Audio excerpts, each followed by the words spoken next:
পেঁয়াজ চাষি ভাই, আমরা যারা ঢ্যামনা বা কন্দ পেঁয়াজ বা মুড়ি কাটা পেঁয়াজ যেটাই বুঝি, যারা এই পেঁয়াজ চাষ করি তারা কিন্তু দেখেন, এই যে এটা কিন্তু আপনার সুপরিচিত এবং অত্যন্ত পরিচিত একটা বস্তু। এটাকে বলা হয় পেঁয়াজের ফুল, কোনো এলাকায় বলে ফুলকা, কোনো এলাকায় বলে মেন্ডিগ, বুঝছেন?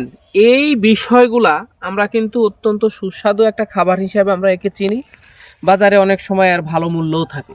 কিন্তু এই পেঁয়াজ থেকে যদি আপনি এই ফুলটা আরও ছোট থাকতে যদি এটাকে অপসারণ না করা হয় বা ভেঙে ফেলে না দেওয়া হয়, যে এইরকম থাকতে ভেঙে ফেলতে হবে, অন্যথায় আপনার এই পেঁয়াজ কিন্তু গুটি নিবে না। এর একটা প্রমাণ যদি দেখাই, এই পেঁয়াজটা কিন্তু আপনার ফলনে আসবে না। এই যে এইটাতে দেখেন ফুল নাই।